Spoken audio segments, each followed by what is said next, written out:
Waiting feels like the safe option. That there's always something happening, a deal to close, a team issue to resolve, a quarter that needs to recover before you commit to anything new. But waiting isn't neutral. Every month without a running sales engine is a month of inconsistent pipelines. Every month the owner is still the operating system is a month of avoidable workload. Now, the structural problems don't pause while you look for a better moment. It compounds. And so in this video, I'll show you what delay actually costs specifically, and the one question worth asking before you decide to wait another 6 months. When we hear someone say, now isn't the right time, there's an underlying assumption at play. It's the belief that by waiting, they're simply hitting a pause button, that the business will just stay stable until the perfect moment magically appears. But honestly, that's rarely how things unfold in the real world. Time doesn't stand still, and neither do the challenges within a business. Let's break down what's actually happening during those periods of waiting. Every single month that goes by without a well-oiled sales engine running means another month of an inconsistent pipeline. This often leaves revenue unpredictably tied to whoever had a great week, rather than a reliable, systematic flow. It creates a constant state of uncertainty that can be very draining. Think about it. Every month where the owner essentially is the operating system for the business, carrying loads that proper infrastructure should manage, is a month of fragmented attention for them. It's a month of avoidable workload where they're constantly juggling too many hats instead of focusing on strategic growth. This isn't sustainable, and it definitely isn't neutral. And here's another consequence of waiting. Every month that passes without centralized infrastructure in your business means your competitors, who likely do have it, are pulling further and further ahead. They operate with greater efficiency, agility, and consistency. While you're waiting, they're strengthening their position, especially when it comes to attracting top talent and market share. It's crucial to understand the simple but powerful reframe. Inaction isn't just a benign pause, it's an active choice. And like every choice we make in business, it carries a cost. The problem is, the cost of inaction is often invisible, at least initially. It quietly compounds over time, building up until it becomes a much larger, more entrenched problem that's significantly harder and more expensive to fix down the line. So let's look at some of these real, tangible costs of delaying action. First, you're looking at another quarter, or even longer, of inconsistent pipeline. This means your revenue continues to be reliant on individual performance spikes rather than a predictable structural system. This creates huge fragility and stress in your business's financial foundation.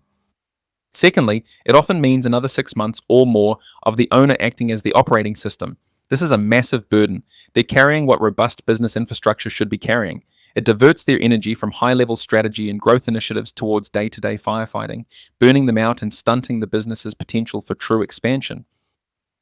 Another significant cost is prolonging the risk of revenue concentration. This means another year where your revenue is heavily dependent on just one or two key individuals. While these individuals might be fantastic, it creates immense fragility for the business. If one leaves or has an off period, your entire revenue stream could be severely impacted. Here's one that often gets overlooked.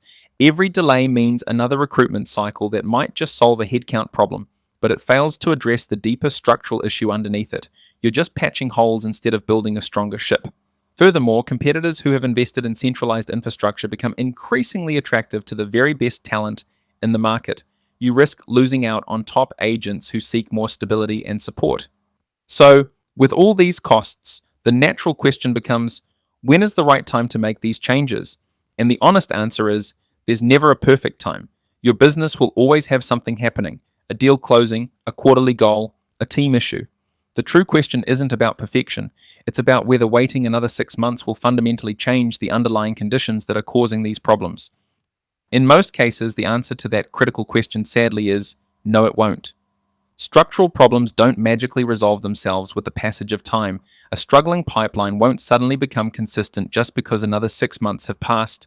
And the owner won't stop being the default operating system just by waiting. These issues are deeply rooted and require intentional, proactive change to address.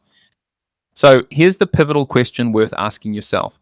What will actually be different in 6 months if I don't change the underlying structure now? Give yourself an honest answer. If that honest answer is not much, then the conversation about timing isn't really about timing at all. It's a conversation about confidence, confidence in the future, confidence in your business's ability to adapt, and confidence in making that crucial decision. And that's something worth addressing directly and proactively. Now let's flip this equation and look at the other side. Imagine a running sales engine, specifically one that generates just one additional listing per month that you otherwise wouldn't have acquired. How much is that one extra listing worth to your business over 12 months? And then project that out. How much would it be worth over 3 years? This calculation reveals the true opportunity cost of delaying implementing such a system. It's not just what you save, it's what you gain. When you choose to act, the cost is known, it's structured, it's clear, and it's bounded. You understand what you're investing and what the parameters are. The cost of acting is upfront, but it's predictable. However, the cost of not acting, that's hidden, it's open-ended, insidious, and in almost every single case, it will prove to be significantly larger in the long run. It compounds into lost opportunities, prolonged stress, and unaddressed structural weaknesses. So the cost of acting is known, but the cost of waiting is always hidden, and it's usually larger. If you're ready to stop paying that, then the description has the next step. See you in the next one.